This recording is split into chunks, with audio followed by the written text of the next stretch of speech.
coffee. G'day guys, Ryan here, your coffee coach, and I'm here at Tambourine Mountain Coffee Plantation. And I'm here to show you why coffee can taste so good.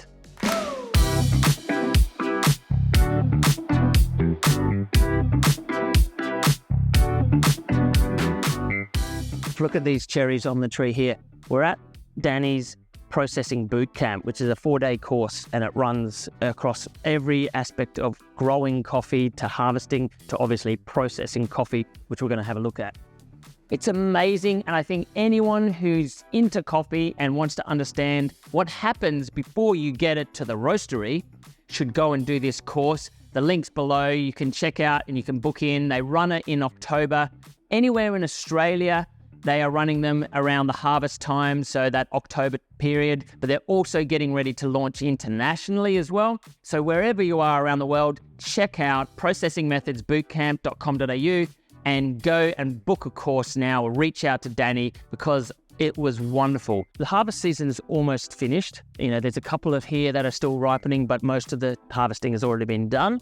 However, you can just see how lush these coffee trees are. They're really dense, and they're talking about doing some intercropping, which is where they put banana trees and other trees amongst the coffee trees to create a canopy, give them shade, but also to provide some mulch for the feed of the coffee trees themselves. So to get that really nice and rich, fertile soil for the coffee trees to grow some beautiful cherries.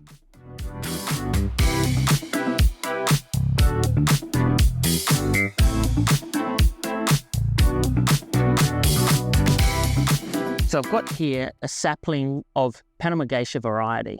So we're very lucky today because we're going to be able to plant this here in the farm, and joined by Rachel Peterson, who her family actually discovered Panama Geisha back in 2004. And that's a pretty special story. I'll tell you all about it in a second.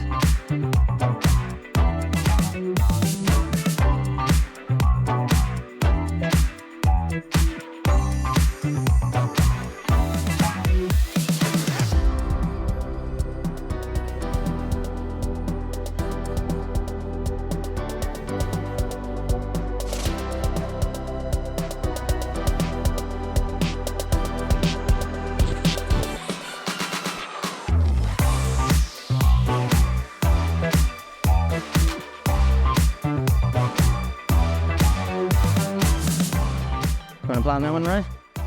You can drop that one in. Yeah, that one there. Oh, well, yeah, I didn't think I'd be getting down and dirty. Wasn't planned for that, eh? How's that? Pretty good? We'll come back and look at those two particular ones. So Panama Geisha coffee actually started in a little village called Geisha, right in the middle of Ethiopia, way over on the opposite side of the world to Panama, where it's now become really popular.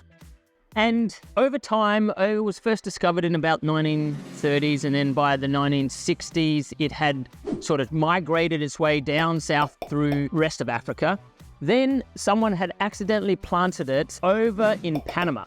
Now, originally it was planted at the base of the mountains in Panama, so it wasn't anything special. This particular variety didn't get any notice. It wasn't until 2004 that the Peterson family, who own Hacienda La Esmeralda, actually discovered it a little bit higher up, because they had a problem with leaf rust and a lot of their crops were destroyed. So they actually started to plant some of these varieties higher up the mountain where the climate is a little bit cooler. They didn't realize it at the time, but they actually stumbled onto one of the greatest discoveries in coffee that we've seen in the last 20 plus years. And that is the birth of this amazing, delicious, juicy coffee we now know as Panama Geisha coffee. So who would do this processing methods bootcamp? Like, if you're a barista, do you need to know this? Not really, but it really helps understand where coffee comes from. I think this could be for anyone.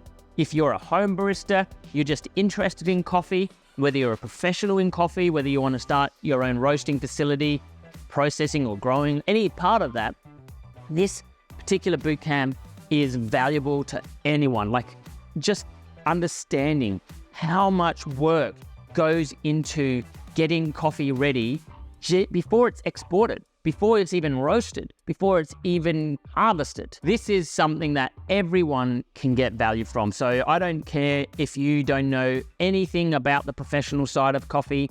If you have an interest in environmental methods, planting, growing, any agriculture, you will get a huge amount of value from this.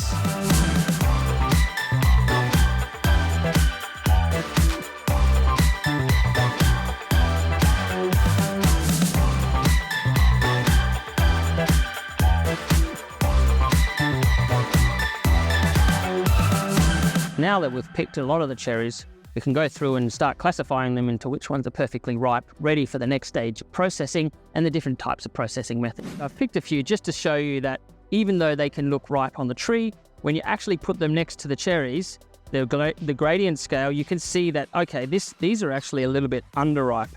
And then this one is kind of perfect, but this is still underripe as well. And it's quite interesting because when you're looking at it on the tree, you'll see that there's some that are really perfect, but then you pick them and you realize they've actually got a little bit of the yellowness. So I'm just one off. So there you go. Fascinating. That is why coffee can just taste absolutely amazing. And if you didn't do the care and really nurture that tree, how coffee can actually taste like a dirty sock. It's all in that first part of the process, because the slower that development, the more sugars happen, the more of those juicy flavors come through. And obviously, at the end of the day, we're trying to make the best tasting coffee.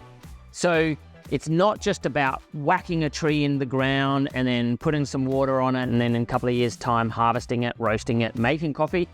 Anyone can do that, sure, and you'll still get your caffeine.